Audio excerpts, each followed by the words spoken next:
Now get me Sirach. Sirach, the 24th chapter. Let's start at verse 1. You're going to read 1, and you're going to jump to 19. Yes, sir. The book of Sirach, chapter 24 and verse 1. Wisdom shall praise herself and shall glory in the midst of her people. So wisdom, this whole chapter is going into wisdom, right? Chapter 24 and verse 1 again. Yes, sir. The book of Sirach, chapter 24 and verse 1. Wisdom shall praise herself and shall glory in the midst of her people. And wisdom is going to glory in the midst of her people, meaning when you're applying wisdom, people are going to be able to look at you and see, okay, this brother's keeping the commandments. All right, these nation of people, these Israelites, they're a God-fearing people. That's how it's going to glory in the midst of us. Jump to verse 19. All ye that be desirous of me. The desirous of me is making reference to wisdom. God is saying, come unto me, all those that desirous of me. Wisdom is something that you can ask the Most High liberally. But the beginning of the fear of the Lord is the beginning of what? Wisdom. Always remember that. Go ahead. Come unto me, all ye that be desirous of me, and fill yourselves with my fruits. Come on. For my memorial is sweeter than honey. Jump to verse 22. Verse 22. He that obeyeth me shall never be confounded, and they that work by me shall not do amiss. So the Bible says, he that obeyeth me shall never be confounded, and they that work by me by wisdom shall not do amiss. Now get me 31 to 34. Verse 31 to 34. Yes, sir. The book of Sirach, chapter 24 and verse 31. I said, I will water my best garden, and will water abundantly my garden bed. What is the best garden making reference to? Don't call out. Raise your hands. Who said that? Because it's the right answer. Stand up, brother. Give him the mic. Shabbat Shalom, Yes, leadership. The Garden of Eden. Sir. Garden of Eden. 100% correct. God said, read that again. I said, I will water my best garden, and will water abundantly my garden bed. And lo, my brook became a river. My brook became a river, that same river that Ezekiel prophesied about, that started off at the where? At the ankles. And as time went on, that river became greater and greater and greater to where we were drowning in wisdom. Read. My brook became a river, and my river became a sea. That's what we're looking for. We're looking for that sea of wisdom. Come on. I will yet make doctrine to shine as the morning, and will send forth her light afar off. Come on. I will yet pour out doctrine as prophecy. I will yet pour out doctrine as prophecy. Read. And leave it to all ages forever. That's the part that I wanted. It says, and leave it to all ages forever. Meaning this generation, you're going to have a lot of people that the Most High raise up that's going to be able to discern certain parables, certain dark sayings, and prophecies like the bishop.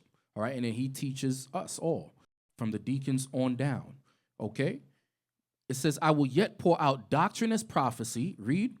And leave it to all ages forever. Read. Behold, that I have not labored for myself only. And guess what? We're not laboring for ourselves only. Okay? We're not laboring only for ourselves, but we labor for each other. That's why God asked Cain what? Where's thy brother? And he said, am I my brother's keeper? Yes, you are your brother's keeper. Okay? We're supposed to be looking out for each other, correcting each other, rebuking each other, showing love to each other. And I ain't talking about hugs and kisses. I'm talking about applying God's commandments. Come on. Behold, that I have not labored for myself only. So the prophecies, the doctrine of prophecies that's going to be left to all ages and revealed is not only for ourselves, but we got to share that with others. Come on. But for all them that seek wisdom. And we all seek wisdom in this room. So let's start with a young man. Put that brother back on the screen. Let me show y'all something. This brother right here had a lot of wisdom. This is a dark age image of Daniel. If you notice, he is not light pink. He does not look like the so-called white man because he's not the so-called white man. Okay? Daniel was an Israelite, a black brother, okay, with a lot of wisdom. So let's go over some of that wisdom today that he left for all ages. Let's get Daniel, the 7th chapter. All right, we're going to touch on Daniel, the 7th chapter today, and eventually we're going to cover some more stuff that Daniel revealed for us. Yes, sir. You got chapter 8, and you got chapter 9, 11.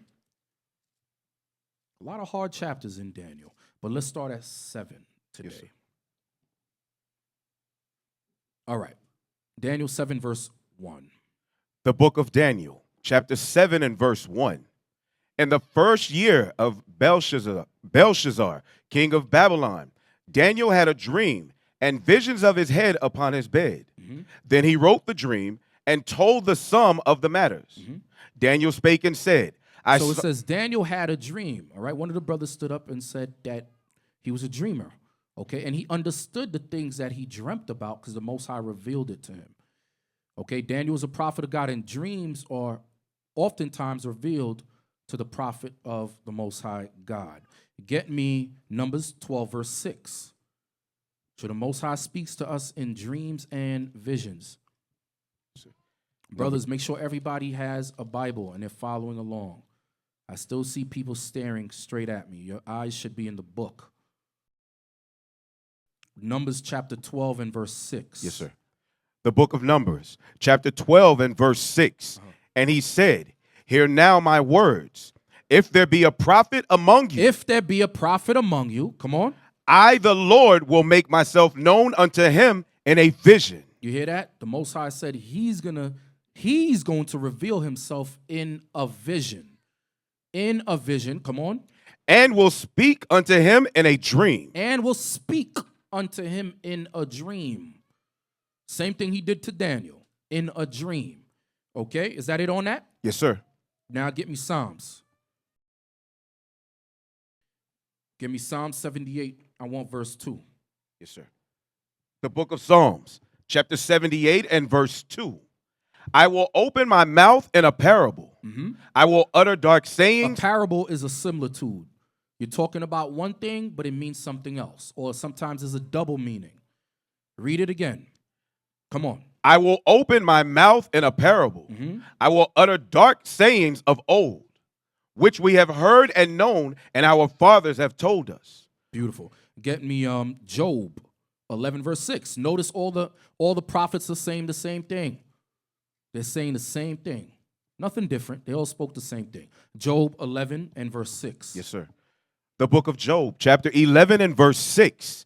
And that he would show thee the secrets of wisdom, that they are double to that which is. Double to that which is. Double to that which is. Now go back to Daniel 7 verse 1 again. Yes, sir. The book of Daniel, chapter 7 and verse 1. In the first year of Belshazzar, king of Babylon, Daniel had a dream and visions of his head upon his bed. Then he wrote the dream and told the sum of the matters. Read. Daniel spake and said, I saw in my vision by night, and behold, the four winds of the heaven strove upon the great sea. What is the four winds? What is the four winds making reference to?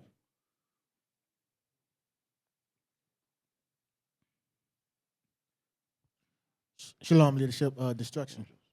Prove it. Revelation 7 and verse 3. Let's get that. Let's get that. So you say the four winds is destruction, right? Yes, sir. Okay. The Revelation 7 and what? Verse 3. The Come book on. of the book of Revelation, chapter 7 and verse 3, saying, hurt not the earth. My bad, verse 1. Start at verse 1. Start at verse 1. Verse 1. After these things, I saw four angels standing on the four corners of the earth, holding the four winds of the earth. So what were they holding? Destruction. It's not talking about literal winds. Okay? These angels were holding back destruction. Read. Holding the four winds of the earth, that the wind should not blow on the earth, nor on the sea, nor on any tree. And I saw another angel ascending from the east. Drop that. Give me 2 Ezra 13, verse 1. So the four winds is talking about destruction. You have Revelation 7, verse 1, and you also have 2 Ezra chapter 13 and verse 1. Let's get that. The book of 2 Esdras, chapter 13 and verse 1. And it came to pass, after 7 days, I dreamed a dream by night, and lo, there arose a wind from the sea, that it moved all the waves thereof. And I beheld, and lo, that man waxed strong with the thousands of heaven. And when he turned his countenance to look, all the things trembled that were seen under him. Come on. And whensoever the voice went out of his mouth, all they burned that heard his So voice. that's talking about when Christ makes his second return. And those four winds, the armies are going to fight against Christ. It was the same winds is mentioned in verse 2. Read verse 2 again. Verse 2, and lo, there arose a wind from the sea, that it moved all the waves thereof. Now get me verse 5. Verse 5, and after this I beheld, and lo, there was gathered together a multitude of men. A multitude of men. Men, read. Out of number. Come on. From the four winds of the heaven. From the four what? From the four winds of the heaven. Uh-huh. To subdue the man that came out of the sea. That's making reference to the armies fighting the second return of Christ, trying to stop Christ from returning and gathering his elect. Okay, now let's go back. Go back to Daniel. Yes, sir. Go back to Daniel. Starting back at verse 2. Yes, sir. The book of Daniel, chapter 7 and verse 2. Daniel spake and said, I saw in my vision by night, and behold, the four winds of the heaven strove upon the great sea. And four great beasts came up from the sea, diverse one from another. So these four great beasts came up from the sea, diverse one from another. They were different. Read verse 4. Verse 4. The first was like a lion, and what? had like a lion. So the first beast was like a lion. Come on. And had eagle's wings. Somebody. Who is that making reference to right there? It's Babylon. Thank you. Babylon. Now, why does it say the first was like a lion and had eagle's wings? Y'all probably got tripped up with the eagle part. But if you go back, you could go on Google. I didn't get a chance to pull it, but there's a structure that makes a reference to the Babylonian Empire, and it was a lion with eagle's wings. That was one of their signets, or one of those things that they used.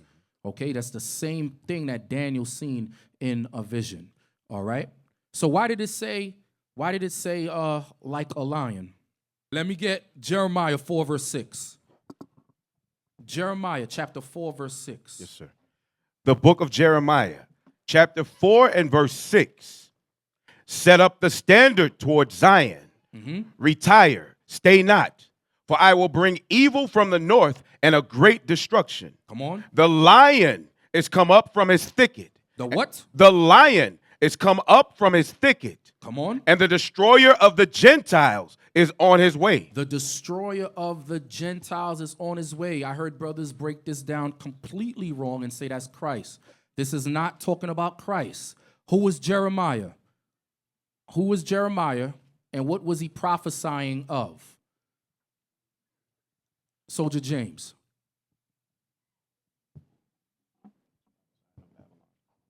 Hey, shalom, leadership. Most High Christ bless. Happy Sabbath. Jeremiah was a prophet. He was in the Babylonian captivity. He was prophesying about. He was in the Babylonian captivity? No, he was prophesying about Babylon. He was prophesying about Babylon to come. He was not in the Babylonian captivity. Okay, read that again. Verse 7. The lion is come up from his thicket, and the destroyer of the Gentiles is on his way. Come on. He is gone forth from his place to make thy land desolate. Come on. And thy cities shall be laid waste without an inhabitant. So this is a prophecy of Babylon coming into power by way of Nebuchadnezzar, coming and conquering the nations. Israel was not the only nation that Nebuchadnezzar had as slaves. They got it the worst. Israel caught it the worst, but there were other nations that Nebuchadnezzar conquered. Remember, who was in power before Babylon?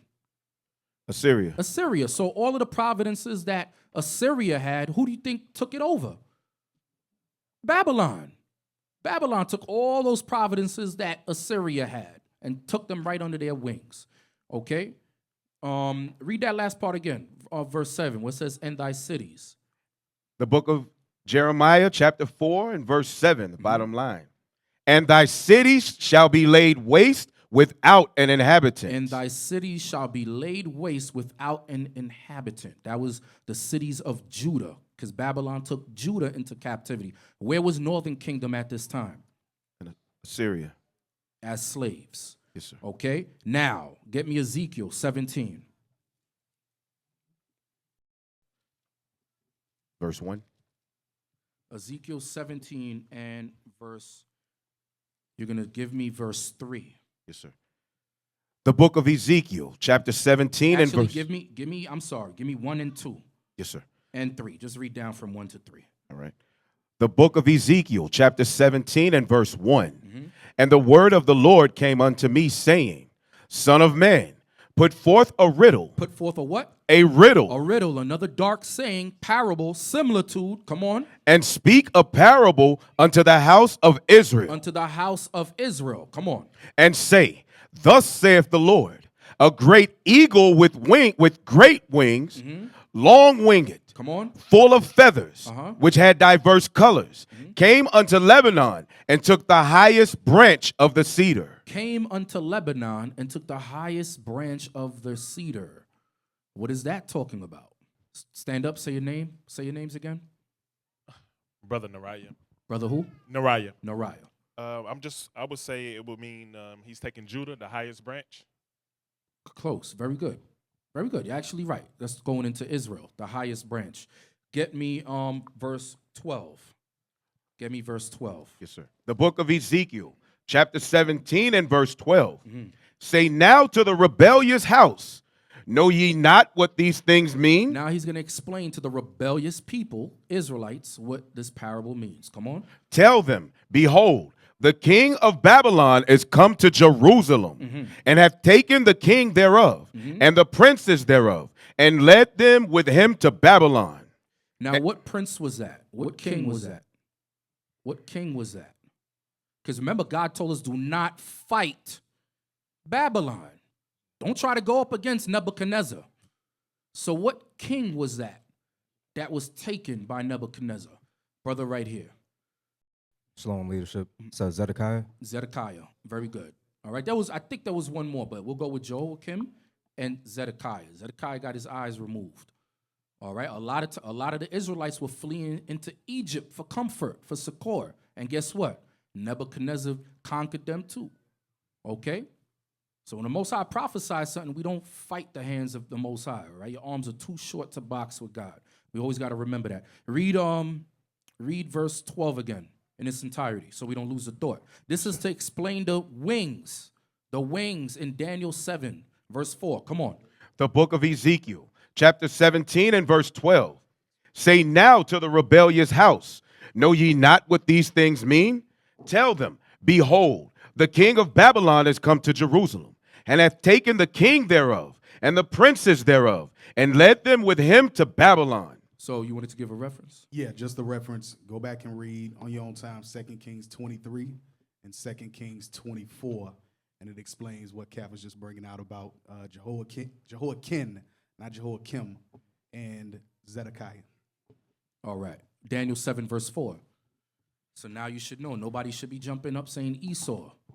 All right. Daniel 7, verse 4. Write this in your Bible and in your notebooks. Come on. The book of Daniel, chapter 7 and verse 4. The first was like a lion and had eagle's wings. So the first beast, the first kingdom, was like a lion and had eagle's wings. Who was that again? Nebuchadnezzar. Okay, read. The first was like a lion and had eagle's wings.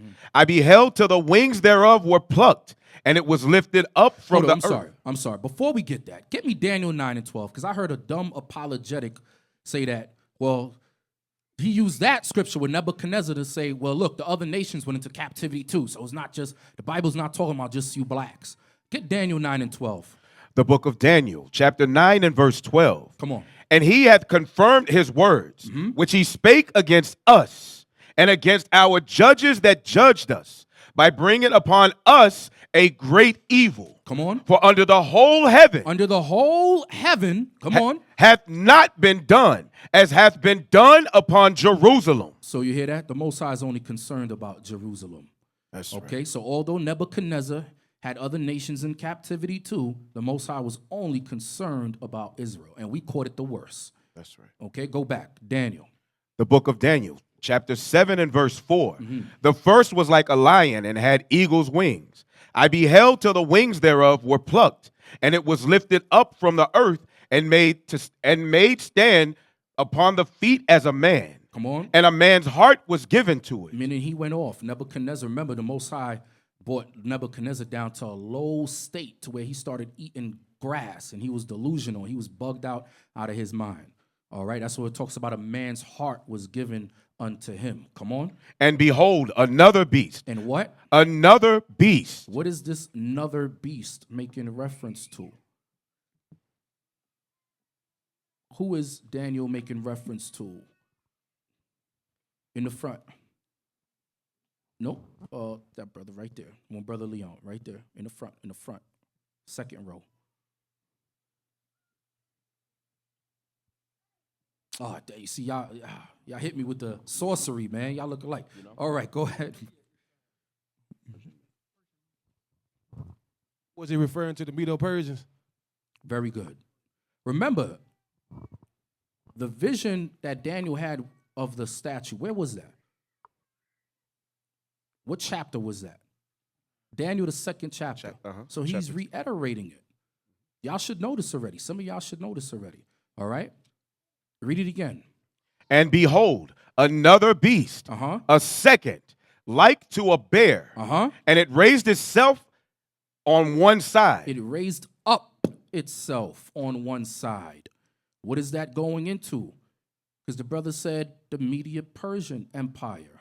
Why did he state it like that? Soldier Killian.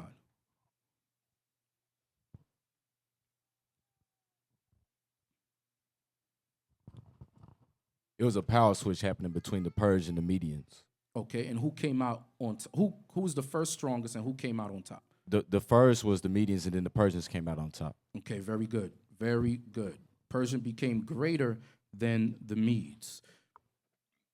Read that again. And behold, another beast, Medo-Persia, a second, like to a bear, and it raised up itself on one side. because Persia eventually became stronger than the Medes. So it was called the Persian Median Empire after a while. Come on. And it had 3 ribs in the mouth of it. And it had 3 ribs. It had 3 ribs. Notice the dream. He sees a bear with 3 ribs in his mouth, a literal bear with 3 ribs in his mouth, but it means something else, right? It said it has 3 ribs in his mouth. Read. And it had 3 ribs in the mouth of it between the teeth of it. What is that? I got it written down. The one you wanted, so Isaiah 45 and 14.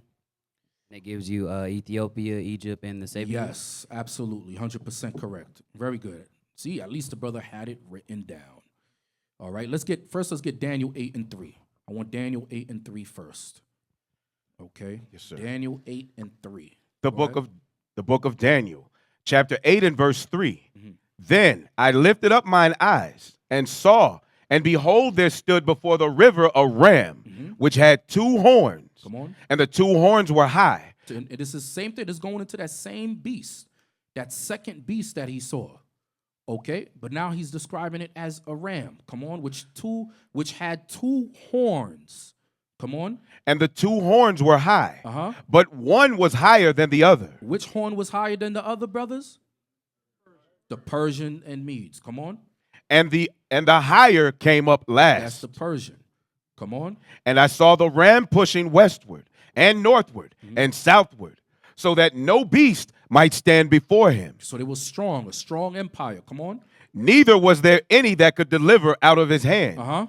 But he did according to his will and became great. So he did according to God's will, and he became great. And he became great. That was Cyrus. That was Cyrus the Persian. Okay, became great. Okay, we're going to go over that. Give me Isaiah 45. You're going to read 1 through 3. Then I want verse 14. Yes, sir. The book of Isaiah, chapter 45 and verse 1. Thus saith the Lord to his anointed, to Cyrus, whose right hand I have holden. Why did it say to his anointed? Why did it say that? Somebody might say, oh, that little Elamite girlfriend or Elamite guy at work that you met, now some of y'all think they could be saved. We know some of y'all like them Elamites, man, them East Indians. I don't think I'll be sleeping on some of y'all. All right? No, they can't be saved. But why did God call Cyrus his anointed? Officer Hezekiah. Shalom, Captain. The heart of the king is in the Lord's hands. Beautiful precept for it. Okay, but you got to elaborate it. You just gave a precept, but you didn't explain it. So the Most High is sovereign over all the nations. He's sovereign. So his will is going to be done. So he has vessels. You either going to be a vessel for noble purposes or a vessel for ignoble purposes. So what was the noble purpose of Cyrus becoming this great emperor in regards to how he dealt with the children of Israel? I'm basically giving you the answer. Okay, yeah. So he let the Israelites go out of captivity. Very good. He let them to go back to Jerusalem to rebuild the temple. That's right. Okay, that's where you get Zerubbabel, Nehemiah, Habakkuk, and so forth. The book of Isaiah, chapter 45 and verse 1. Thus saith the Lord to his anointed, to Cyrus, whose right hand I have holden, to subdue nations, Come on. before him. And I will loose the loins of kings, to open before him the two-leaved gates. Come on. And the gates shall not be shut. Read. I will go before thee, and make the crooked places straight. I will break in pieces the gates of brass, and will cut in sunder the bars of iron. Keep going. And I will give thee the treasures of darkness, and hidden riches of secret places, that thou mayest know that I, the Lord, which called thee by thy name, am the God of Israel. Am the God of Israel. Now go to, remember, this was all the way in the book of Isaiah. And Isaiah named Cyrus, who came hundreds of years later, who came way later, but he named him by name. But God allowed this to happen so the people may know that there's a God in Israel. This was not done by man, but through the inspiration of God. The Most High spoke to him in a vision and named the king, the future king. And he wrote it on paper, the scrolls. That's how we have the book of Isaiah here. Now go to verse 14. Come on. The book of Isaiah, chapter 45 and verse 14. This verse explains the 3 ribs that was in the bear's mouth. Come on. Thus saith the Lord, the labor of Egypt and merchandise of Ethiopia and of the Sabians, men of stature. Men of stature, those tall, Watusi-looking people over there in Africa today. Come on. Shall come over unto thee, and they shall be thine. Come on. They shall come after thee. In chains, So he had them in slavery. In chains they shall come over, and they shall fall down unto thee. They shall make supplication unto thee, saying, surely God is in thee. Surely God is in thee, Cyrus. Come on. And there is none else. There is no God. So the Most High used Cyrus all for the sole purpose of letting Israel go. Letting Israel go back to Jerusalem and rebuild his temple. All right. Get me Proverbs 21 and 1, what Officer Hezekiah quoted. Show you the Most High will use kings, presidents, princes to alleviate some stress that the Israelites are having in that particular captivity. Same thing he did with John F. Kennedy, right? You got a lot of brothers a lot of sisters, older people that lived during that time. They loved John F. Kennedy. Remember, that's when Malcolm X spoke out against John F. Kennedy.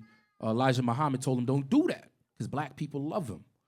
Okay? But the Most High moved certain presidents to put certain policies in place so we can get some rights.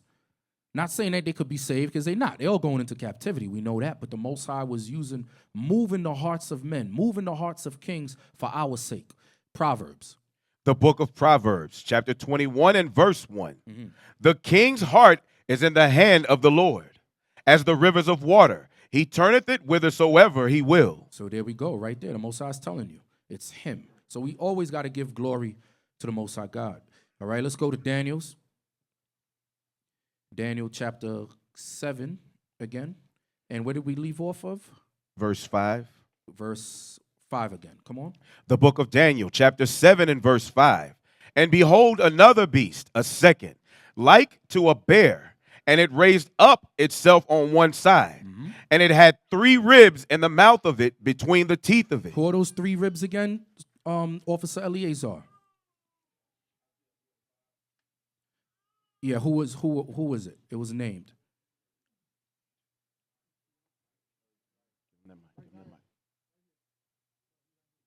Come on, brother.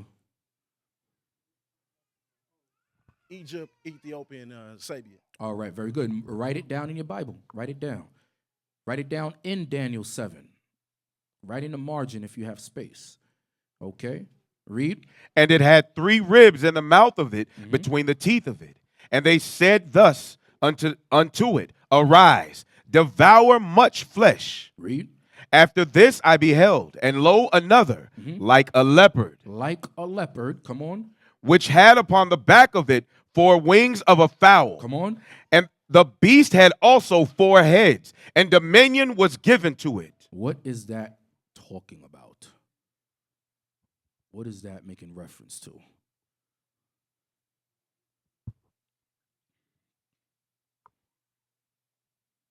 What is this beast? Who is it making reference to? This beast is the Greeks. The Greeks. Very good. Spearheaded by who? Who's the main person we always read about when talking about Greece? Alexander. Alexander. Okay, very good. And it says, which had upon the back of it 4 wings of a fowl. The beast had also 4 heads, and dominion was given unto it. What is that going into, Officer Hezekiah? Pass it to the left. Pass it to the left, reader. Shalom. It's Ptolemy, Cassander, Lasameus, and I just said the other one. You know it because he just said it. Cassander. No. You said Cassander twice. Ptolemy, Try it again. Ptolemy, Lasameus, Cassander, and Lavi, help him. Seleucus. Say it. It's Seleucus. Thank you. Thank you. Write it down. Write it down. Write it down. Give me Daniel 11, verse 3. The book of Daniel, chapter 11 and verse 3.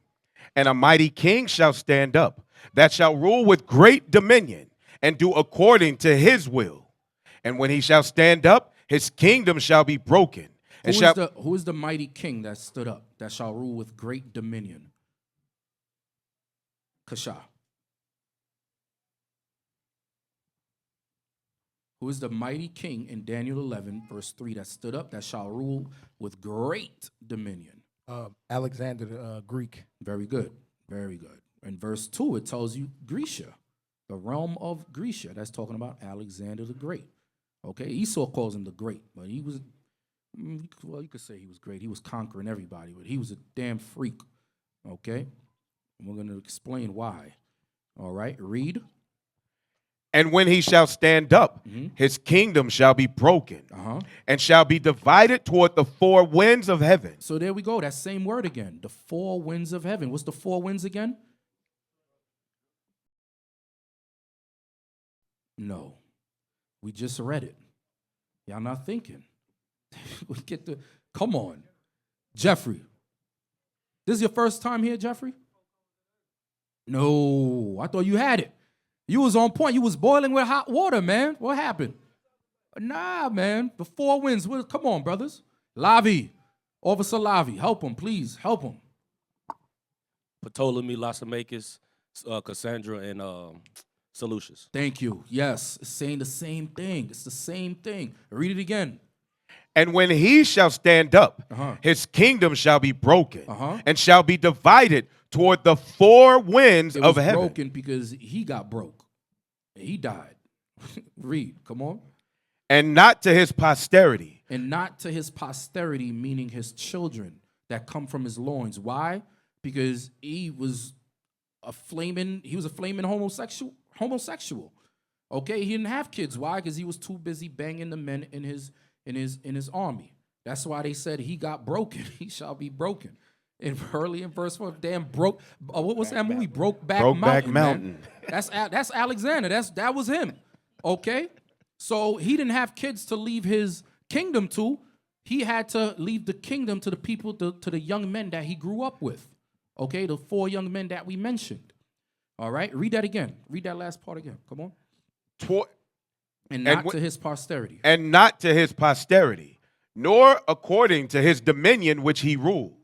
For his kingdom shall be plucked up, even for others beside those. Now, go back to Daniel. Give me Daniel 8.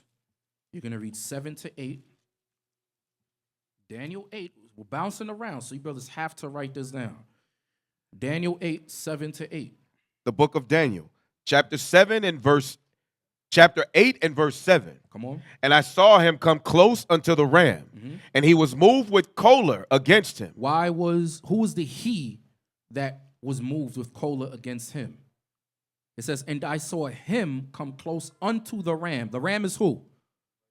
Persian and Mede. Who is the him that came close to the ram? Come on, brothers. The he has to be Alexander. Alexander, very good. And it said he was moved with choler against him. What is that talking about? Choler is hatred. Hatred, deep hatred. All right? Remember, Alexander the Great conquered many dark nations. He hated dark-skinned people, dark nations. He conquered everybody. He was moved with great hatred against the Persian and the Medes. Okay? Read. And he was moved with choler against him, and smote the ram, and brake his 2 horns. And there was no power in the ram to stand before him. There was no power before Alexander the Great. Come on. But he cast him down to the ground and stamped on him. And there was none that could deliver the ram out of his hand. Read. Therefore, the he-goat waxed very great. The he-goat waxed very great. This is talking about the kingdom of Greece. Come on. And when he was strong, the great horn was broken. The great horn was broken. We just read that in Daniel 11. Come on. And for it came up 4 notable ones. The 4 notable ones, 4 generals, we just named them. Come on. Toward the 4 winds of heaven. Towards the 4 winds of heaven. Towards the 4 winds of heaven. Now, name some of the places that these 4 generals possessed. Leon. Good evening, leadership. Yes, sir. Most High in Christ bless. Most High in Christ bless. It's going to be Cassander, Macedonia, Greece, Lysimachus, Thrace, or Asia Minor. Seleucus is going to be Syria, and Ptolemy is going to be Egypt. Excellent. Perfect. Right on point. Get me Daniel 7 and verse 6 again. The book of Daniel, chapter 7 and verse 6. After this I beheld, and lo, another like a leopard, which had upon the back of it 4 wings of a fowl. The beast had also 4 heads. Those 4 heads that we just read about: Ptolemy, Seleucus, Cassander. Come on. And dominion. Go ahead. And dominion was given to it. Power was given unto them. Come on. After this I saw in the night visions, and behold, a 4th beast, dreadful and terrible. So and notice in this chapter, he doesn't go into the little horn that came up out of one of those 4 beasts over here in Daniel the 7th chapter. Okay, he goes from Greece, and now he's going to jump into another kingdom. All right, get me 1 Maccabees real quick before I forget. 1 Maccabees, I want 1. We're going to read it fast. 1 through 10. The book of 1 Maccabees, chapter 1 and verse 1. And it happened, after that Alexander, son of Philip the Macedonian, who came out of the land of Chittim, had smitten Darius, the king of the Persians and Medes, that he reigned in his stead, the first over Greece. Come on. And made many wars, and won many strongholds, and slew the kings of the earth. All the dark nations, come on. And went through to the ends of the earth, and took spoils of many nations, insomuch that the earth was quiet before him. Whereupon he was exalted, and his heart was lifted up. And he gathered a mighty strong host, and ruled over countries, and nations, and kings, who became tributaries unto him. And after these things he fell sick. And Fell sick, why, brothers? Syphilis. Yes, the Greek freak. Okay, syphilis. All right, he was the Fleece Johnson of his time. Come on. Come on. And after these things he fell sick, and perceived that he should die. Wherefore he called his servants, such as were honorable. Those were the people that he grew up with. Come on. And had been brought up with him from his youth, and parted his kingdom among them while he was yet alive. All right, that's all I wanted on that. And we know Antiochus came out of who? Who did Antiochus or Antiochus come out of? When we talk about the Feast of Dedication, because he's not named as the 4 generals that came up with him from his youth. So what general did Antiochus come out of? Caleb.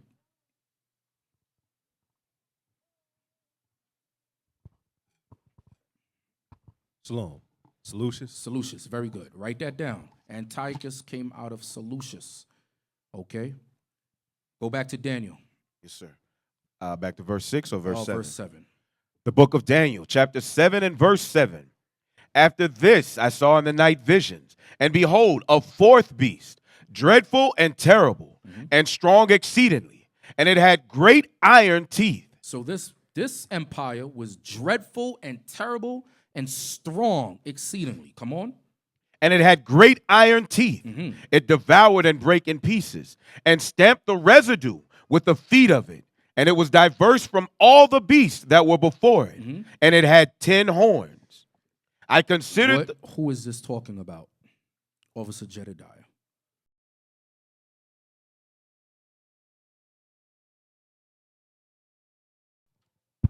Shalom leadership. That's talking about America.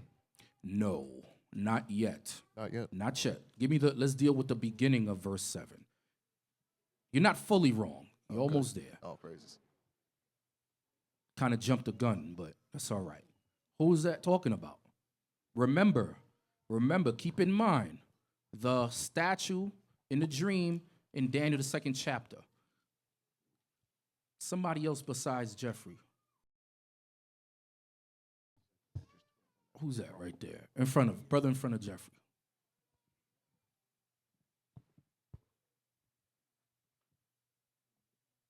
Yeah, brother standing up right here.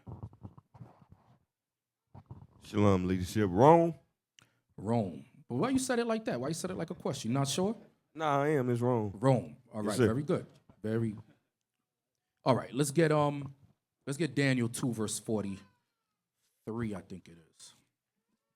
2:43. Daniel chapter 2 and verse 40. What verse does it start at? Verse 40. The book of Daniel, chapter 2 and verse 40. And the 4th kingdom shall be strong as iron. That's going into Rome. Come on. For as much as iron breaketh in pieces and subdue all things, and as iron that breaketh all these, shall it break in pieces and bruise. So what happened to Greece when Rome, because Rome was already in existence. Rome was already in existence, but it was on its way up, known as the Roman Republic, right? What happened to Greece when Rome was in its full strength?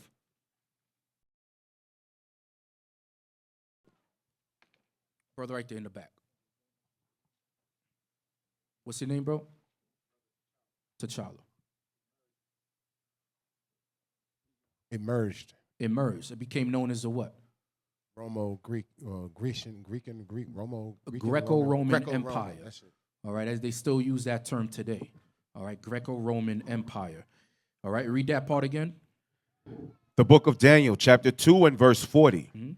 And the 4th kingdom shall be strong as iron, for as much as iron breaketh in pieces and subdueth all things, and as iron that breaketh all things, all these shall it break in pieces and bruise. Go back to Daniel 7.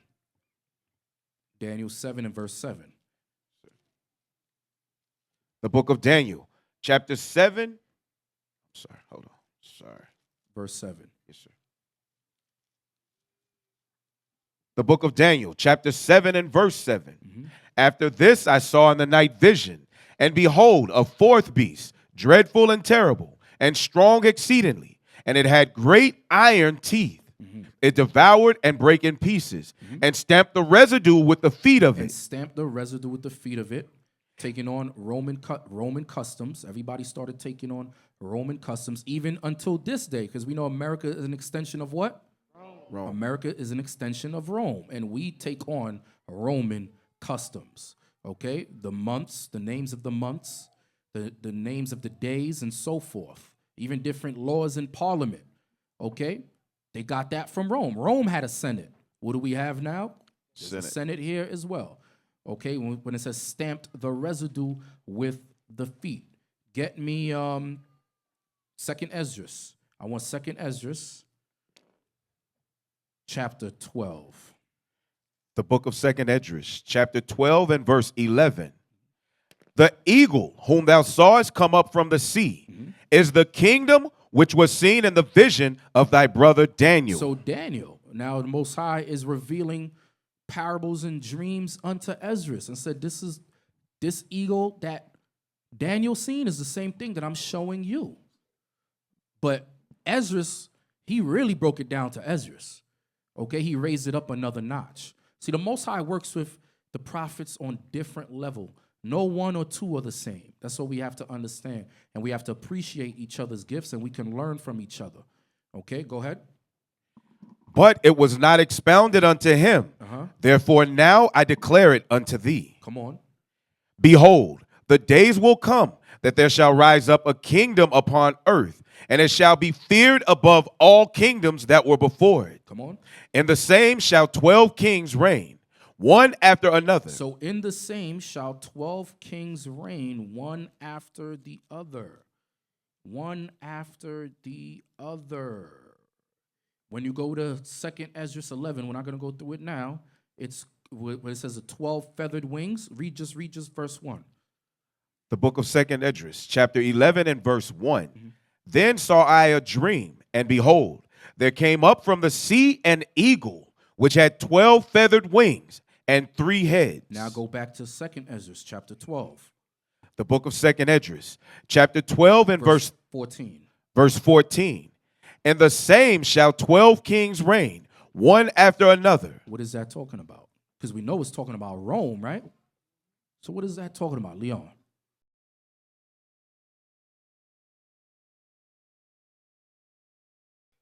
That's talking about the 12 Roman emperors, Caesars. Yes. Julius Caesar. Oh, don't name him. Don't name him yet. Good, though. Good. Good. And the first one was correct. All right. That's going into the Caesars. The Caesars. Okay. So Most High expounded the dream to Esdras and showed him more that he showed his brother Daniel. Go back to Daniel 7 now. The book of Daniel, chapter 7 and verse 7. After this I saw in the night visions, and behold, a fourth beast, dreadful and terrible, and strong exceedingly. And it had great iron teeth. It devoured and brake in pieces, and stamped the residue with the feet of it. Now let's go to Maccabees. All right, because we said we know that Rome was in existence and it was coming up into power. But how? Get me First Maccabees. I want chapter 8.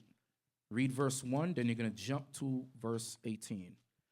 First Maccabees, chapter 8 and verse 1. Sir. The book of First Maccabees, chapter 8 and verse 1. Now Judas had heard of the fame. Maccabees, come on. Had heard of the fame of the Romans, that they were mighty and valiant men. That they were mighty and valiant men, come on. And such as would lovingly accept all that joined themselves unto them. This was the start of democracy.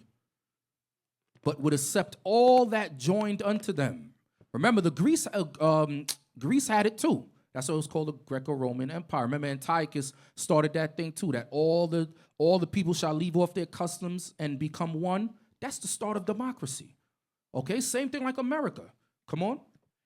Now Judas heard of the fame of the Romans, that they were mighty and valiant men, and such as would lovingly accept all that joined themselves unto them, and make a league of amity with all that came unto them. Now jump to verse 18. Verse 18. And to entreat them that they would take the yoke from them, for they saw that that the kingdom of the Grecians did oppress Israel with servitude. So Judah, Maccabees, and them went and tried to make an allegiance with Rome to alleviate the oppression that happened during the kingdom of Greece. Okay, is there more on that? Let me see. Read. Verse 19. They went therefore to Rome, which was a very great journey, and came into the Senate, where they spake and said, Judas Maccabeus with his brethren and the people of the Jews have sent us unto you to make a confederacy with Rome, come on, and peace with you, and that we might be registered your confederates and friends. Come on. So that matter pleased the Romans well. And this is the copy of the epistle which the Senate wrote. Which the what? Which the Senate. Which the Senate, come on. Wrote back again in tables of brass and sent to Jerusalem, that there they might have by them a memorial of peace and confederacy. Come on. Good success be to the Romans and to the people of the Jews, by sea and by land forever. The sword also, an enemy be far from them. So that's why they made an allegiance with Rome. All right, so the sword of the enemy could be far from them. Go back to Daniel. So we know the fourth beast is talking about Rome in the beginning, but eventually it jumps time and starts talking about another kingdom that came up out of Rome. Read. The book of Daniel, chapter 7 and verse 7. After this I saw in the night visions, and behold, a fourth beast, Rome, dreadful and terrible, and strong exceedingly, and it had great iron teeth. It devoured and brake in pieces, and stamped the residue with the feet of it.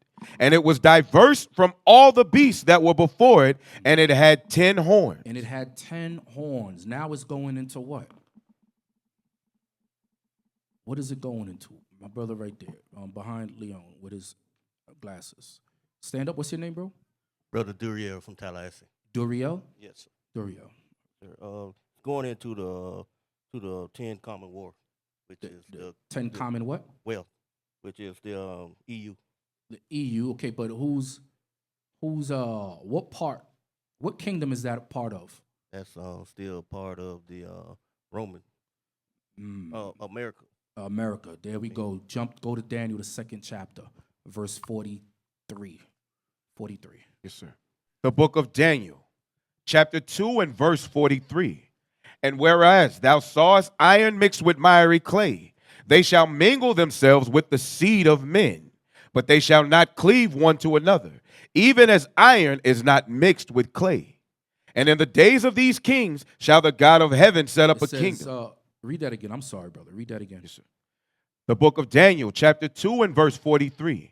And whereas thou sawest iron mixed with miry clay, they shall mingle themselves with the seed of men, but they shall not cleave one to because another. The Most High did not design it for all nations to be together, although they call America the great melting pot. Okay, was still divided. Okay, come on. But they shall not cleave one to another. There's the proof right there. They shall not cleave one to another. That's why we have Black Lives Matter, right? They don't need a White Lives Matter because to them, their lives always matter. They control policy. That's why you have a Chinatown, a Little Italy. That's why you once had a Black Harlem before it was what? Gentrified and colonized. Okay, come on. Even as iron is not mixed with clay. And in the days of these kings shall the God of heaven set up a kingdom, which shall never be destroyed. Stop right there. I think we read too far up. Where's the part about the feet?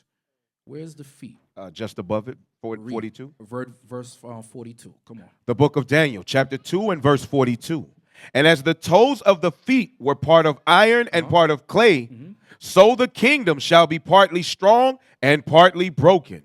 Partly strong and partly broken. Now it's going into the toes. How many toes you have on your feet? 10. 10, right? Go back to Daniel. Daniel 7. The book of Daniel, chapter 7 and verse 7. And this I saw in the night visions, and behold, a fourth beast, dreadful and terrible, and strong exceedingly. And it had great iron teeth. It devoured and brake in pieces, and stamped the residue with the feet of it. And it was diverse from all the beasts that were before it, and it had 10 horns. And it had 10 horns. Those 10 horns are making reference to the 10 toes that the brother Said the 10 common markets. Who can name them? Who can name them? Kasha. We got Belgium, France, Germany, Italy, Luxembourg, Netherlands, Denmark, Ireland, UK, and Greece. Perfect. Perfect. And there's more now. There's more that's been added. Okay, but these were the first 10 that were established that makes the 10 common markets and so forth. Okay? Give me Revelation. Give me the book of Revelation, chapter 17, 11 to 12. Yes, sir. The book of Revelation, chapter 17 and verse 11. And the beast that was and is not, even he is the 8th, and is of the 7, and goeth into perdition. What is that? What is that? Tricky, right? Come on, Revelation 17. Read it again, verse 11. The book of Revelation, chapter 17 and verse 11. And the beast that was and is not, even he is the 8th. And the beast that was and is not, come on. Even he is the 8th, and is of the 7, and goeth into perdition. And the 10 horns which thou... Who's going into perdition? Somebody explain that. Explain that verse right there. I'm Soldier Canaan. Soldier who? Canaan. Canaan. Yes, sir, from Shreveport. All right. All right, that's talking about America. They was not because they wasn't in power yet. But who did they come from? Rome. Came from Rome. That's why it says, and the beast that was and is not, even he is the 8th and is of the 7th, and goeth into perdition. And goeth into perdition. Read verse 12. And the 10 horns which thou sawest are 10 kings, which have received no kingdom as yet, but receive power as kings 1 hour with the beast. And they receive power with the king, power with America, the EU, 1 hour with the beast. Now that's on God's time. We don't know what that 1 hour is. I wouldn't be able to tell you. Okay? So the 10 horns is going into the EU, the 10 common markets, and so forth. All right? Go back to Daniel 7. The book of Daniel, chapter 7 and verse 8. And I considered the horns, and behold, there came up among them another little horn, before whom there were 3 of the first horns plucked up by the roots. So he says, I considered the horns, and behold, there came up among them another little horn, before whom there were 3 of the first horns plucked up by the root. What is that talking about? What horn is that talking about? Where it says, there came up among them another little horn. Jeffrey, give it a shot.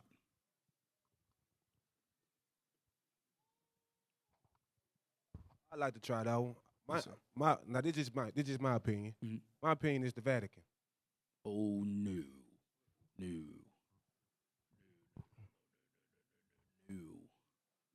Oh, brother right there, brother right there with the braids. Okay, so I'm assuming like the Renaissance era. No. Oh, okay. Who's the horn that came out of the 3?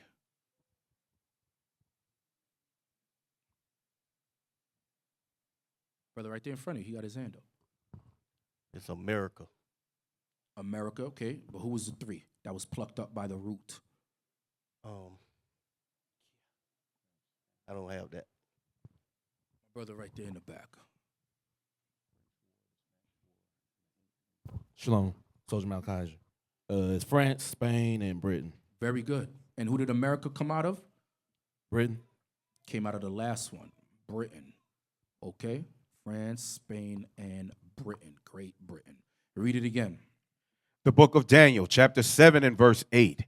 I considered the horns, and behold, there came up among them another little horn, before whom there were 3 of the first horns plucked up. France, Spain, and Britain. Come on. By the roots. Come on. And behold, in this horn were eyes like the eyes of man. Because it was men.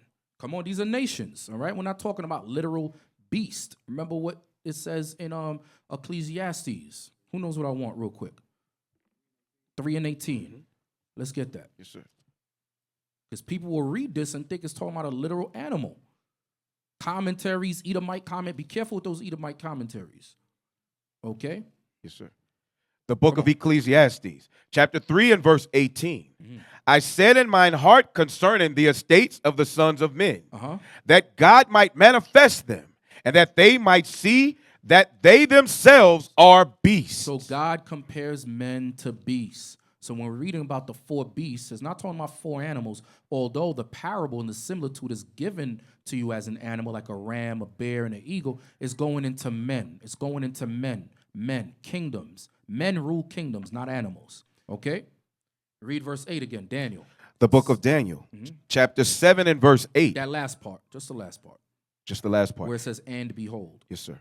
And behold, in this horn were eyes like the eyes of man, and a mouth speaking great things. And a mouth speaking great things. Now, we can go on and on with that. This should be easy for some of y'all. Okay, it says, and a mouth speaking great things. What are some of the things that this man speaks that's great? Vanity, lies.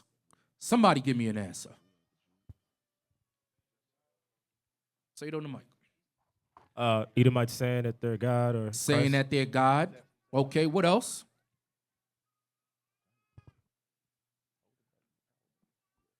Yeah, go ahead, brother.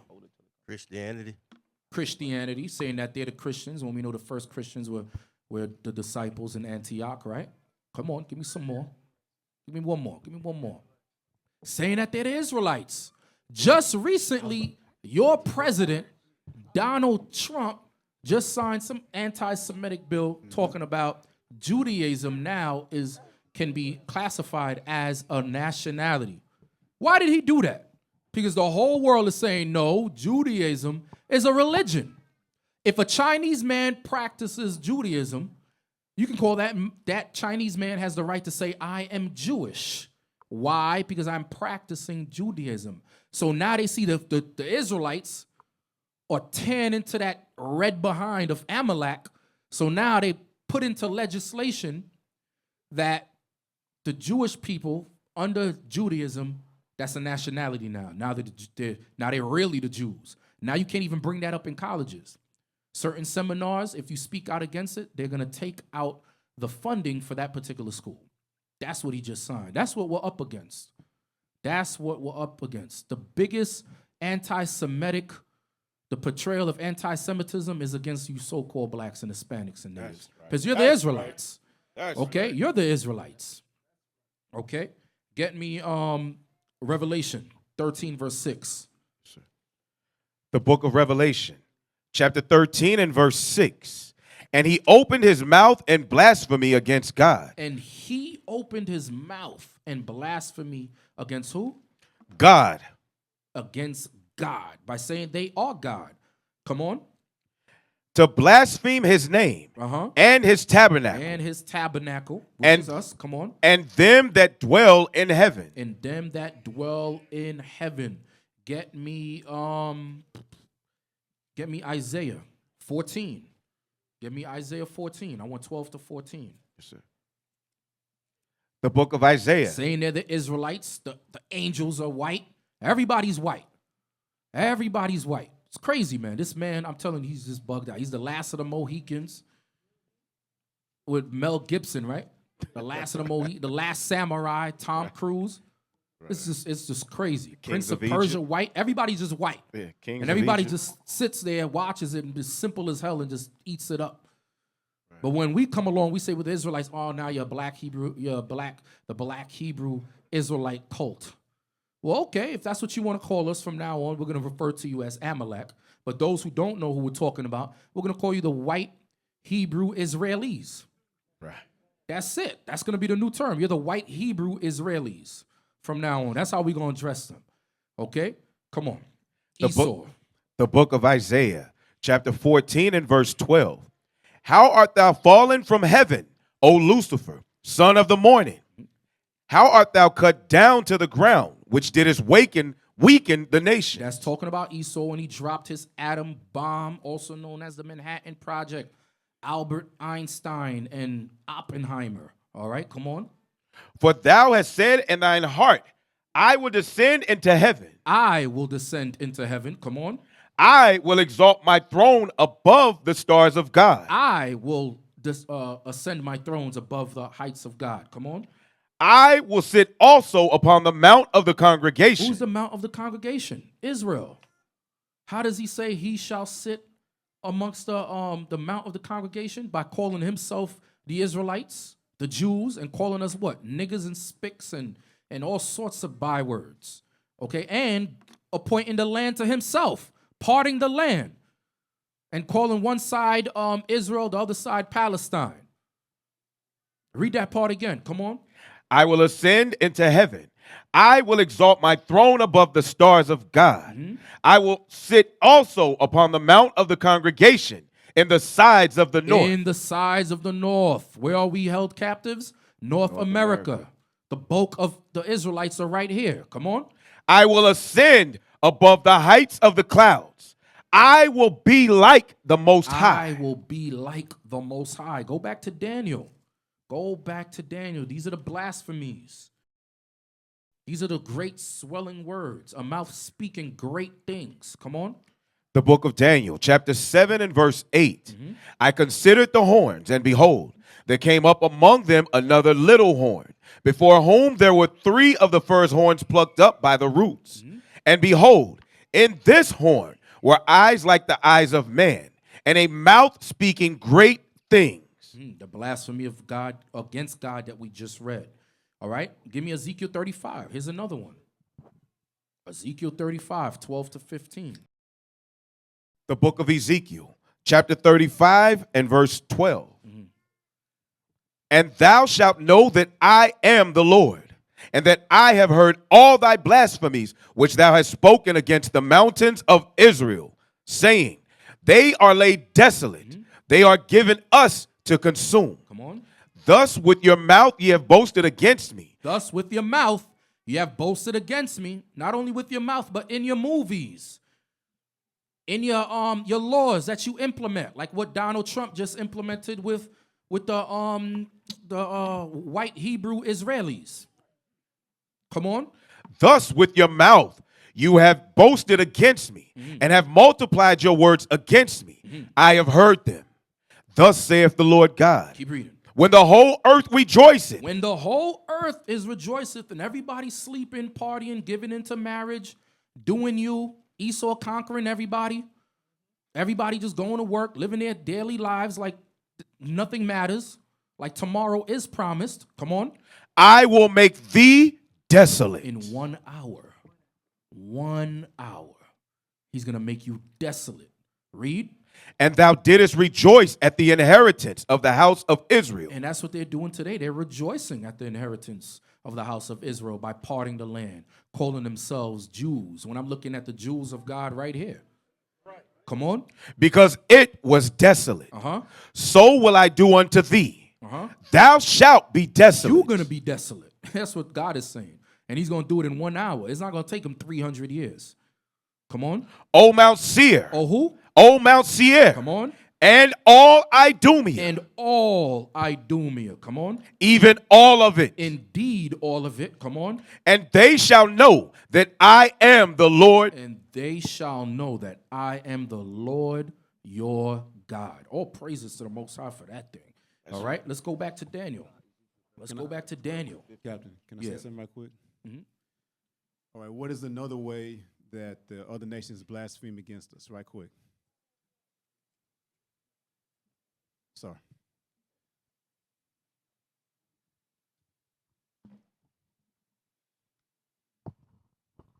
Through their movies.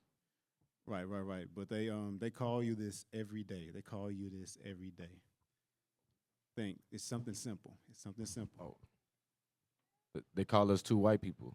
Call us what? They call us African Americans. Yes. They call you African American. They call you Hispanic. They call you Native American. That's how they blaspheme against the word, because God called you Israelite. God said that you are a God of the earth. Absolutely. That's what he said. Absolutely.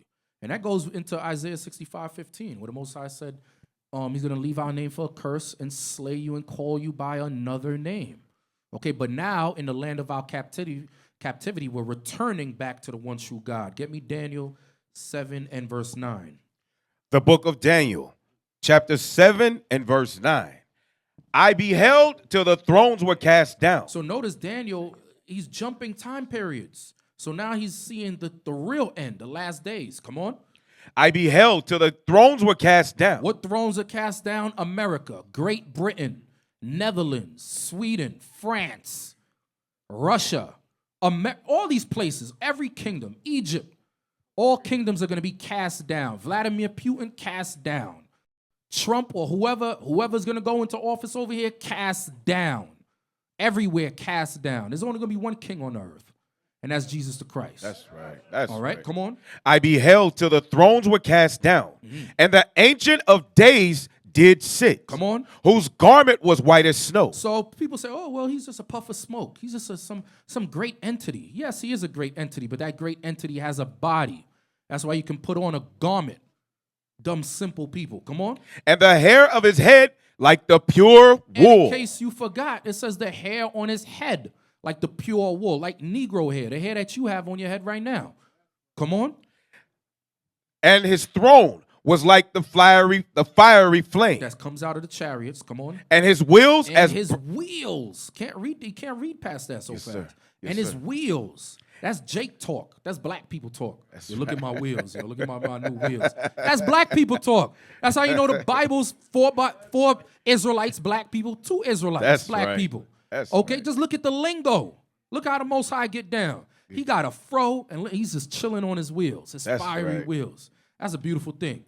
All right, come on. His throne was like the fiery flame, and his wheels as burning fire. As burning fire. As burning fire. Get me Isaiah 65:15, please. The book of Isaiah, chapter 66, verse 15. For behold, the Lord will come with fire, and with his chariots like a whirlwind. That's what we're reading right here. In Daniel 7, verse 9, it says his wheels as burning fire. In Isaiah 66:15, it says what? Read that again. For behold, the Lord will come with fire, and his chariots like a whirlwind, to render his anger. Render his what? His anger. His anger. Render his anger. That's what we tell you, brothers. Look, we don't got to lift up a finger. Keep the commandments. That's right. God said he's going to do in Edom according to his anger. Okay, that's what this damn foolishness that happened in Jersey. That's how we know it's not us, but they trying to portray, oh, this is what they teach. No, we don't teach violence. That's right. The scripture says to be at peace with all men. But when Christ cracks those skies, oh yeah, the violence is going to come. All right, right now, oh no, he says keep the commandments, endure affliction, make full proof of your ministry. Okay, when it's time to throw down, he's going to throw down. Okay, come on. For behold, the Lord will come with fire, and with his chariots like a whirlwind, Come on. to render his anger with fury, and his rebuke with flames of fire. With flames of fire. Get me Zechariah 5, 1-4. Zechariah 5, 1-4.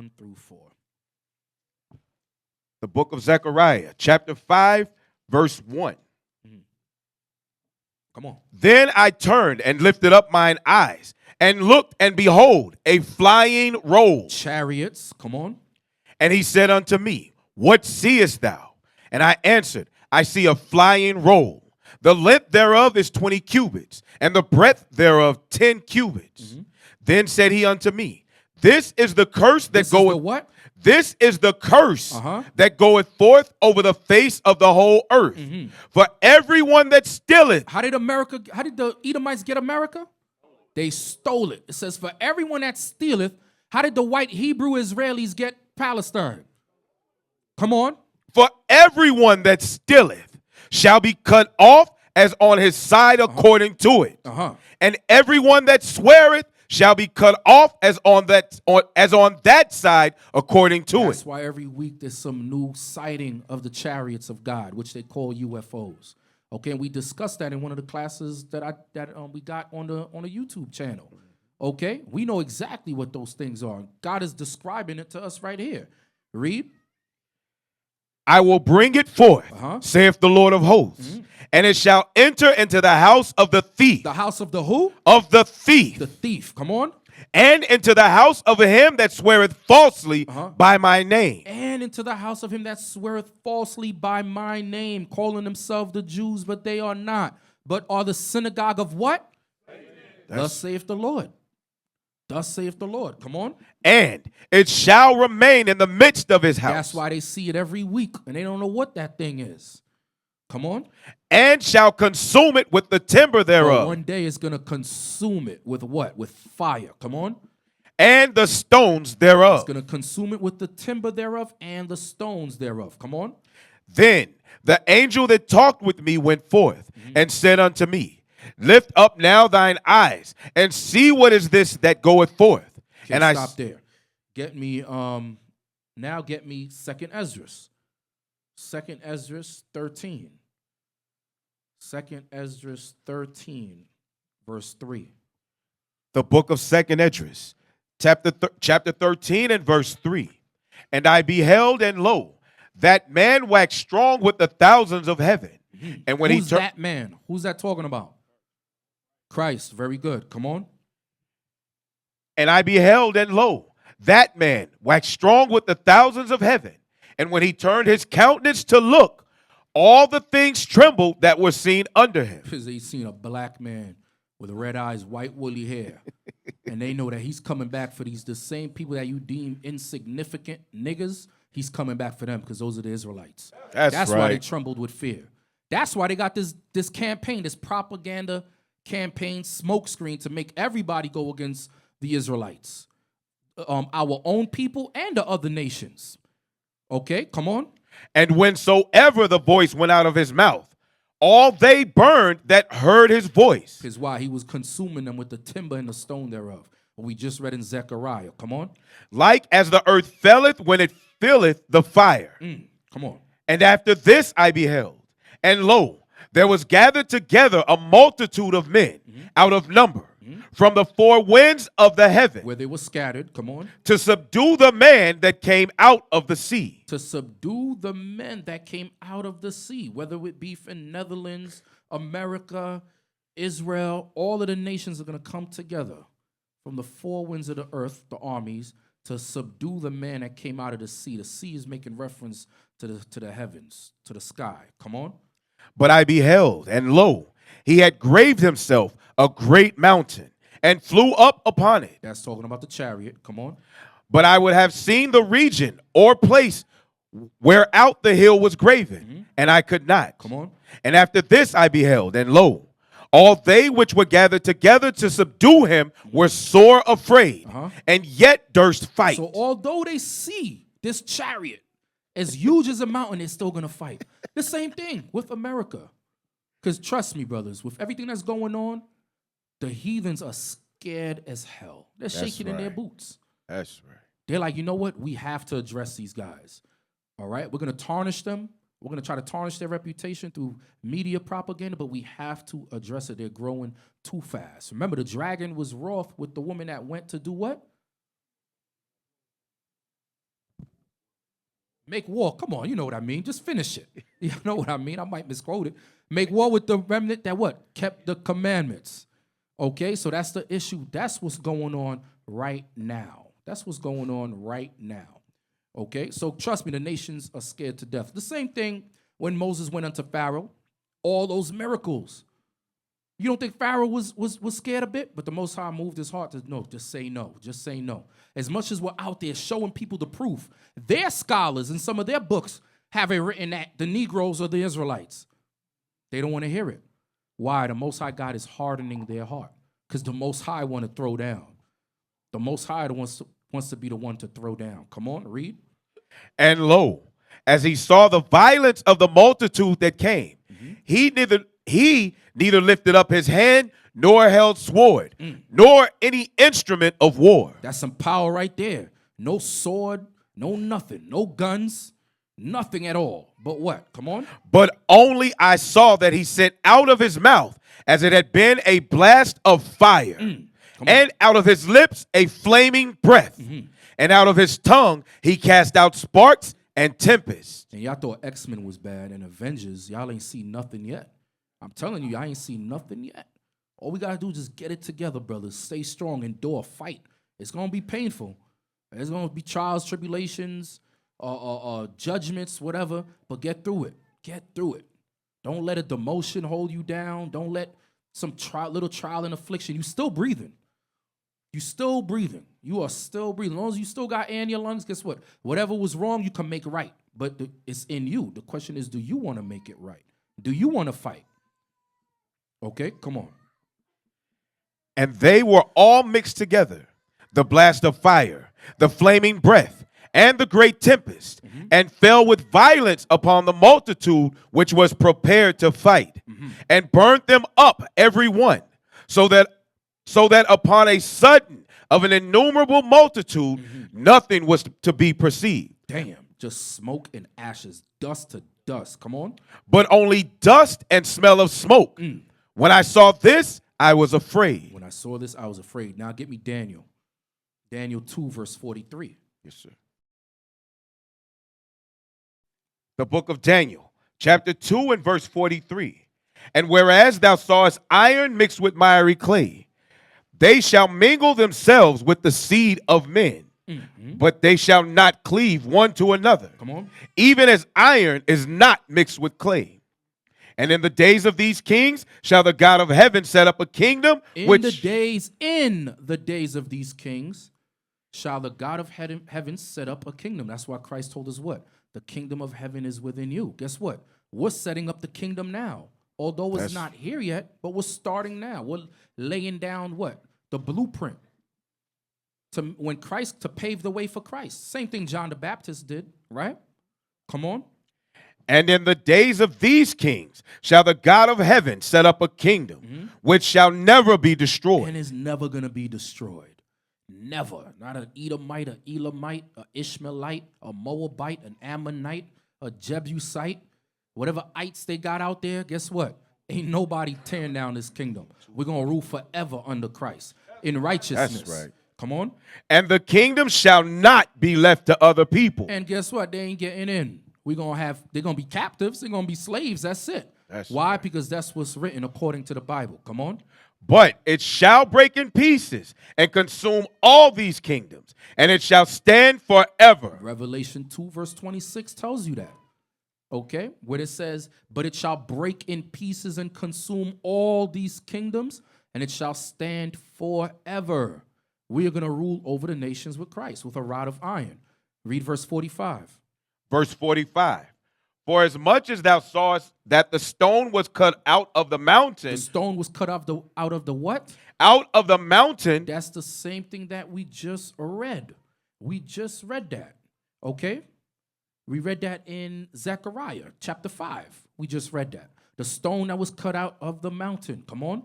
For as much as thou sawest the stone that was cut out of the mountain without hands, and that it break in pieces the iron, the brass, the clay, the silver, and the gold, the great God hath made known to the king what shall come to pass hereafter. And the dream is certain, and the interpretation thereof sure. And the dream is certain, and the interpretation thereof is sure. And the end of that was Christ coming back, taking down all these nations and ruling with the righteous Israelites. That's right. And that dream that interpretation is sure. It's going to happen. But we have to what? Patiently wait for it. Just like it says in Revelation 13, verse 10. Here is the faith and the patience of the what? Saints. Of the saints. The book of Daniel, chapter 7 and verse 10. A fiery stream issued and came forth from before him. Thousands ministered unto him, and 10,000 times 10,000 stood before him. The judgment was set, and the books were opened. The book of life, the records of what you did in your life, and also the Bible. Come on. I beheld. Then because of the voice of the great words which the horn spake, I beheld even till the beast was slain, and his body destroyed, and given to the burning flame. Let's get Daniel. I'm sorry, not Daniel. Revelation. I want Revelation 19. Revelation 19 and verse 20. Yes, sir. The book of Revelation, chapter 19 and verse 20. And I saw the beast, and the kings of the earth and their armies, gathered together to make war against him that sat on the horse and against his army. Yeah, so we just read in where? Huh? Where else? Second Esdras. Come on, brothers. Second Esdras. Go ahead. Sorry. Come on. Verse 20. Verse 20. And the beast was taken, and with him the false prophet that wrought miracles before him, with which he deceived them that had received the mark of the beast, and them that worshipped his image. Them that worshipped his image. You supported it. You believed in it. That's going into Christianity. All those who take the mark, you partake in everything that Esau puts out. That's what? Contrary to the Bible. That's right. They're going to have their part in the lake of fire. That's right. Okay? Read. And the beast was taken, and with him the false prophet that wrought miracles before him. Come on. With which he deceived them that had received the mark of the beast, and them that worshipped his image. Come on. These both were cast alive into a lake of fire burning with brimstone.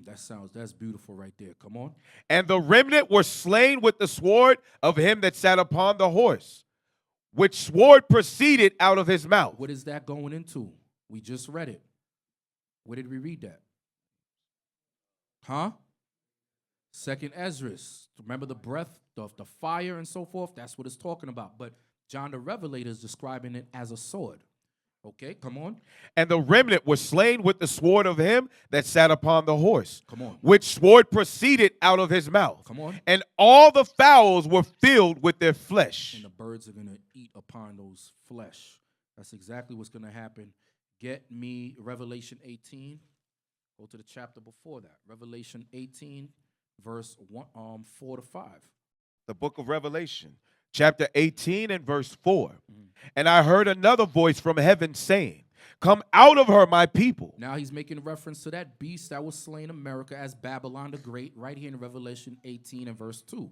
It says, come out of her, my people, meaning come out of her what? Is that talking about take a plane and run to Liberia or Israel? What is that talking about? Come out of her. Out of her doctrines, philosophies. Spiritually, mentally, keep God's commandments. Come out of America's ways, ideologies, philosophies. Read. Come out of her, my people, that ye be not partakers of her sins, and that ye receive not of her plagues. Come on. For her sins have reached unto heaven, and God hath remembered her iniquities. And God had remembered her iniquities. Read verse 6. Reward her even as she rewarded you, and double unto her double, according to her works. So the Most High said, look, don't worry, I got you. Keep my commandments. Keep my commandments in the faith of my son.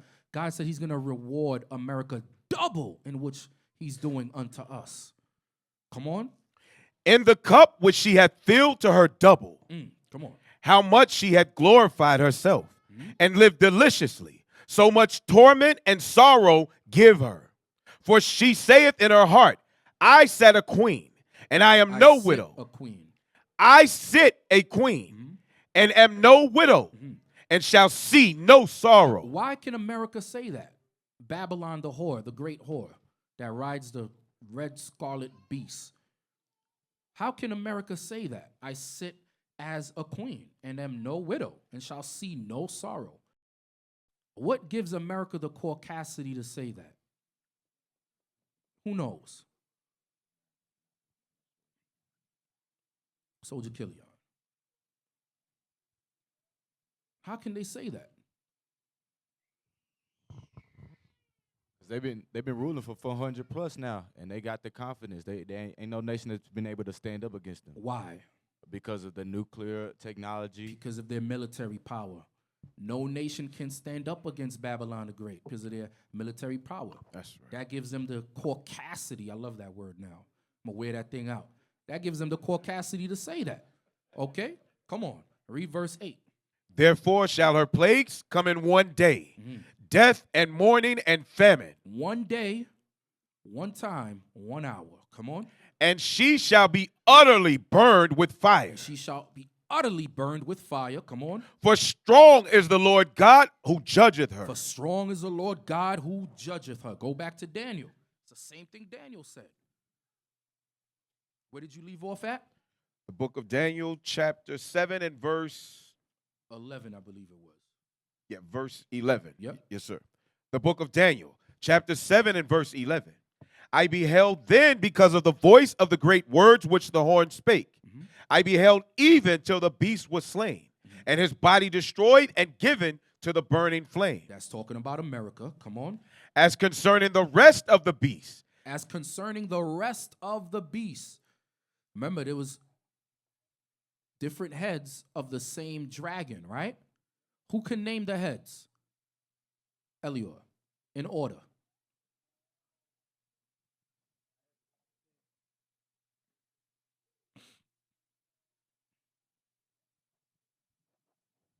Shalom.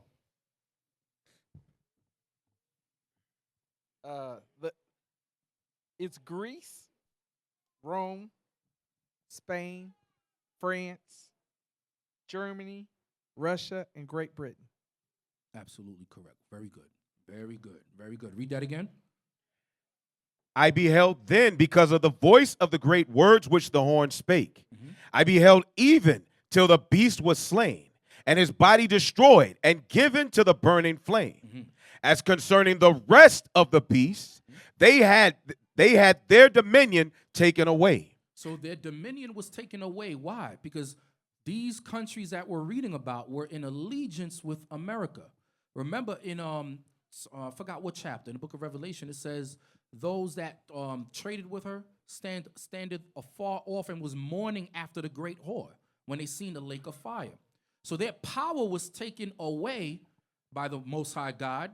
But read it right here. Read the rest of the verse. Verse so I can 12. expound on that part right there. As concerning the rest of the beasts, they had their dominion taken away. No more rulership. Remember what Daniel said in Daniel 7.